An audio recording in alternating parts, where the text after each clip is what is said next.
What's up, family, and welcome back to the Melanin Wellness Podcast. Before I start today's episode, I want to take the time out to shout out my new listeners in Canada, United Kingdom, Ukraine, and South Africa. I so appreciate you and welcome to the Melanin Wellness Podcast family. I'm your host, Corey, and today we're talking all about energy, specifically how to get more of it without relying on endless cups of coffee or crashing mid-afternoon like your phone on 2% battery. I'm raising my hand. You can't see it because I feel judged. Here's the truth. If you feel like your metabolism has hit a wall, it's not broken. It just needs better fuel. What we eat plays a huge role in our energy levels, hormone balance, and our gut health. And today I'm going to be breaking down the best foods to keep you feeling energized and the ones that might secretly be draining you. Oh, and before we dive too deep in, if you're ready to start fueling your body for real energy and not just quick fixes, I've got something special that I created just for you. It's called the Holistic Nutrition Cheat Sheet, and it is packed with simple, delicious swaps to help you eat for sustained energy and wellness. Just check it out. It'll be in the show notes. All right, now let's get to it. But before we do, y'all already know how we do over here. We always begin every episode with 30 seconds of gratitude. So today I am so grateful for the things that we often take for granted. That's the ability to walk across the room, to reach out and grab my morning cup of tea, to drive my car, to pick my kids up after school, to see everything that I need to see, to hear, to breathe, to feel. These things we take for granted so often because they come as second nature. And we shouldn't take them for granted because not everybody has these abilities. And so when you are living in a space of gratitude and you are showing gratitude for even the smallest things, you are opening up the possibilities of so much more abundance and blessing. It also shifts your mood. I don't know about you, but when I am living in a space of gratitude, like I am just feeling so happy and so upbeat. Because to be honest, y'all, we got enough bad news and negativity as is. We don't need to add to it. Now, that was more than 30 seconds, and I know this because it always is, and it's all good. It is all good. Now, let's get into it. So, food equals fuel. What are you actually running on? We're going to start with a little reality check, right? Your body is like a high performance vehicle.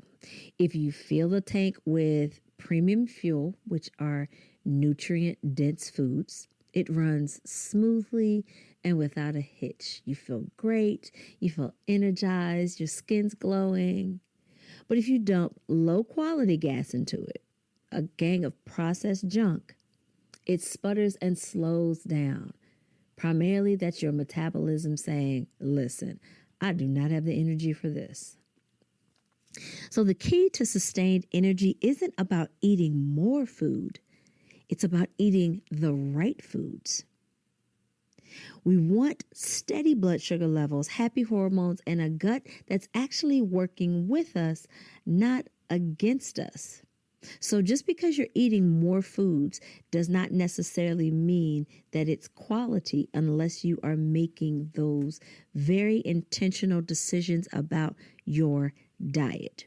Because if you're just taking in more food, it's not necessarily doing anything but potentially creating fat stores, which is not good for any of us, but especially as we age and we tend to become a little less active. So what are some of the best foods for energy, hormone balance, and gut health, you might ask? I got you. Let's talk about the MVPs of energy and metabolism. So, but before we get into that part, let's talk a little nerdy stuff. I know y'all are like, "Oh my God, are you serious?" Yeah, we gotta understand these things. So, food provides your body with energy in the form of chemical energy derived from carbs, healthy fats, and proteins, which are broken down through metabolism to produce ATP, which is the primary energy of cells. Now, I know this sounds a lot like a bio class right now. In fact, some of my kids are actually in bio, so this is like really echoing for me. But understanding how your food gives you energy is important for you so that you'll know how to eat and what to eat for optimal wellness and energy.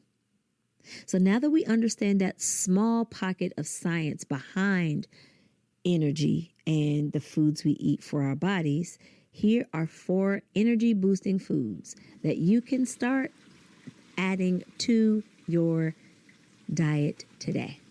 So, number 1, we're going to talk about the protein packed powerhouses of lean meats, fish, eggs, tofu, and beans. Not only do they keep you full, but they also stabilize your blood sugars and fuel muscle recovery. Like a lot of people think that proteins are only for people who work out 6 days a week, like I do, or 3 to 5 days, or muscle builders or bodybuilders. No, protein is for everyone because our muscles need the protein for recovery and to continue to grow. When we do not have enough protein in our diets, our muscles will begin to break down, leaving us open for things like weak muscles and breaks and tears and injuries, again, especially as we get older and are less active.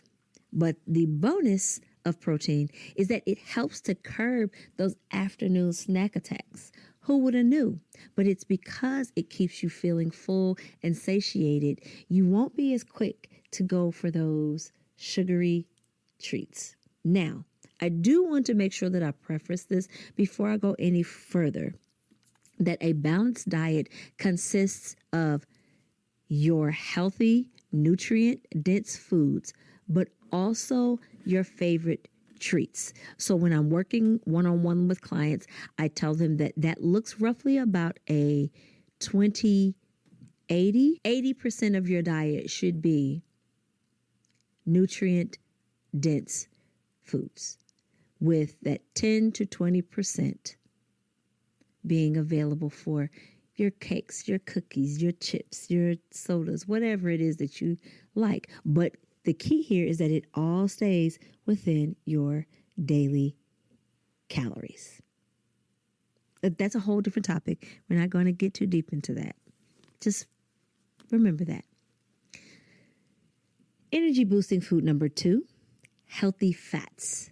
These are for hormone harmony. Avocados, nuts, seeds, and olive oil are like little hormone regulators. They keep inflammation low and they help your body actually use energy efficiently. And that's because healthy fats break down much easier than saturated fats. Now, a lot of people don't know the difference between healthy fats and saturated fats because you've been told for so long that fat's not good for you. Too much saturated fat is not good for you because it can lead to things like clogged arteries and heart disease and high cholesterol. And we want to avoid those things at all costs. We want to do our best to avoid those things. So healthier fats are more easily digested by the body. And that's the reason why they should be a key part of your daily diet. Energy boosting food number 3, fiber-rich carbs for gut and brain power. So we're thinking sweet potatoes, quinoa, berries, and leafy greens. Now, these help to keep your digestion smooth, prevent blood sugar spikes, and help to keep your brain sharp. Now, I want to make sure that everybody understands the importance of fiber-rich carbs because oftentimes when you start dealing with things like constipation or stomach aches or stomach sensitivities to certain foods, The first thing that we often want to do is we want to run for a prebiotic or a probiotic. However, if we are getting enough of those leafy greens and fruits in our diets, we are going to get the natural pre and probiotics without the added supplements. So those who may be more anti vegetables and fruits will probably have more of an issue with stomach and gut issues than someone who regularly incorporates fruits and vegetables in their diet. Just a little. Yeah, because most people don't know that our foods contain their own natural pro and prebiotics without the necessity for an outside supplement. So, energy boosting food number 4 is going to sound so basic, so cliche, so repetitive. I know, but we must go here. And we are talking about hydration, hydration, hydration. Dehydration is the fastest way to feeling sluggish. So if you're running on more coffee than water, it's time to balance that out. Because actually the caffeine in your favorite drinks, your coffees, your sodas, can actually dehydrate you more, leaving you feeling thirsty, tired, and sluggish. And oftentimes, to be honest, sometimes when you get headaches, it's because you are dehydrated. Now, there is a little caveat about water that I want to give after I give this last piece of this tip. So if plain water is just like, you're like, this is boring, I need something more than that in order to drink the necessary amount of water I need, try herbal teas. You guys know I'm a huge proponent and advocate for herbal teas because they do such amazing things for our bodies. Coconut waters, if you like those, or fruit infused water. I was one of those people that I just did not like water. Like, to me, it was nasty. I don't, some people are like, it doesn't have a taste. Maybe that was the problem for me. So what I began doing is I began making fruit infused waters, and it actually helped me to exponentially increase my water intake. One of my favorite recipes is to chop up pineapple slices, put it inside my mason jar, and then pour my alkaline water, especially when I need kind of a detox for my system. And alkaline water does the trick every single time. And I was downing water like crazy. However, we've all heard the old quip of 8 ounces of water, 8-ounce glasses of water every single day is what everyone should be taking.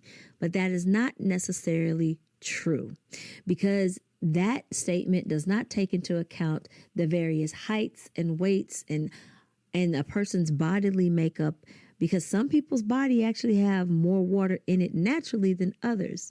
And so, y'all, from experience, I'm telling you, it is possible to waterboard your kidneys. So let me tell you a little story. I tell you guys all the time that the things that I talk about are not things that I have not learned from experience. Well, this is one of them. I remember last summer I was drinking so much water. It was all I was drinking, and I was just so on my fruit-infused waters, and I was just drinking. It was really, really hot here last summer, so it was very important to stay hydrated. However, I kept noticing that I was feeling a little lightheaded, and I was getting these really bad headaches, and my urine, I know TMI, was the color of water. So immediately I went to go see my doctor, and he laughed and he said, "You do realize that you're waterboarding your kidneys." I didn't realize that was such a thing. And that is when I discovered that you do not have to drink that much water, because that much water is not prescribed for everyone. I am a very petite woman, small in stature. And so that much water is toxic for me, whereas it may not be toxic for my 200-pound, 6-foot-tall son. So everybody's is different. So you'll know how much water you need. Your body will begin to give you signs that it's too much. Like one of the signs that I had was that I began to feel bloated and nauseous, and I had no appetite whatsoever. So your body will let you know when you've reached your limit, and that's when you know, okay, that's the ideal amount of water that I need to get in. each and every single day. Oh my goodness. I know. I know, y'all. Now for the fun part. The foods that may seem innocent, but are secretly working against you and your metabolism. We've heard most of these before, but it never hurts to have a refresher. So, number one, we are talking about those ultra processed carbs. I am talking white breads, pastries, and sugary cereals. Those are just a few. They cause this quick spike in energy, but then, bam, you crash and you feel even worse, which often is what we equate in the corporate world as the 3 p.m. slump. And usually that's what's happening to us. And so if you work behind a desk, you know exactly what I'm talking about. I can remember those days so vividly when I worked in corporate America. Those were the absolute worst. And I found myself reaching for things that would only give me another brief spike in energy. And then I would feel that much worse by the time I got off from work. So try to keep some good snacks for yourself on hand. You can keep one good thing is sourdough bread. It's actually very good for your gut. So sourdough is amazing. I put some almond butter on top or some peanut butter on top. That's an amazing snack in the evening. Or rice cakes. Rice cakes with chocolate hummus has become one of my favorites. I'm absolutely addicted to it. Like, I never was a proponent of hummus until I tasted that. Y'all, we're talking about like tasting like brownie butter. It's absolutely delicious. Don't knock it till you try it. The next up on this list are your sugary drinks and energy drinks. They promise you energy, but they often leave you feeling jittery and dehydrated. So swap them out for something like a matcha latte, a herbal tea, or just more water. Now, I'm going to tell you this. I'm not finna be drinking no matcha latte or herbal tea when I'm working out, okay? I do dip my toe in the energy drink pool when I need it. So I'm not going to sit and act like I don't do energy drinks. I just want to caution you to not make those a habit because they contain a lot of sugar. Most of them do. Some of them do leave you jittery. The one that I take, it doesn't leave me jittery, but I also don't drink the whole one because I don't need it. And I only use it when I'm going to do a particularly tough workout and I feel like I can't quite make it through because I may be tired from not getting enough rest or various things that happen in my life. So I don't make a habit of it, but just be very careful about the energy drinks because there was a study out about those energy drinks that they were having some negative effects, very scary effects like people having heart attacks and things of that nature. So just be very, very careful and do your research before you dabble into that pool if you must. And finally, we are talking our fried and heavy foods. I love fries and potato chips just as much as the next person. They are actually my comfort food, but they take forever to digest and they leave you feeling sluggish instead of satisfied. Now, one way that I get around this is I use the formula I was telling you earlier today. 80% of my diet, 80 to 90% of my diet are nutrient-dense foods. And so with that 10 to 20%, I do allow myself chips if I need them. Usually I only need them if I am going through something and I'm anxious about something or I'm stressed or worried about something. That's my comfort food, like I said. So I typically reach for those. But what I do in order to prevent myself from just going off the rails is I'll get these little small, they have these little small, super small sandwich snack bags, or I'll take one of the smallest containers that I have and I will put some chips in there, and that's my limit. Once I've reached that limit, once they're all gone, there's no more. That keeps me from just eating and eating and eating. And to be honest with you, I'm typically satisfied. And I think it's a mental thing because when I'm looking at it, I'm saying, that's it, that's all, no more. So I don't know. Try that. Maybe see if that works for you when it comes to the things that you know are your particular weaknesses. All right, family, it's time to put this into action. Y'all know how I do. This week, I challenge you to swap just one of your processed foods for a nutrient-rich whole food. It doesn't have to be complicated. Maybe you swap your morning pastry for a protein smoothie or ditch your sodas for some fruit-infused water. Something small like that. And remember, the holistic cheat sheet, the holistic nutrition cheat sheet has a list of delicious swaps. So you've got nothing to lose. Click that link, download that, and that can help to give you some ideas, some inspiration of things that you might can swap. Because sometimes that's all we need is just a little nudge and a little bit of inspiration and idea, and you're good from there. So that will be available for you. Like I said, the link will be in the bio. And if you take on the challenge, please tag me on social media. I am at the Melanin Wellness Podcast on Instagram, Facebook, as well as YouTube. I cannot wait to hear from you. I can't wait to cheer for you on. Don't forget to subscribe to the show, share it with somebody who needs to hear it, and rate the show on Spotify, Apple Podcasts, or wherever you get your podcasts. It helps the show to reach others. And if you would like to support the show monetarily, you can buy me a coffee. Not literally, but there is a new platform that the show is on, and it is called Buy Me a Coffee. And it allows you to support the show with monetary donations as little as $5. I'll have the link for that in the show notes as well. Well, that's it for this week, family. Join me next week as I'll be celebrating Women's History Month with some pioneering Black women whose contributions are still being felt in our lives today. Stay well, family. Talk soon.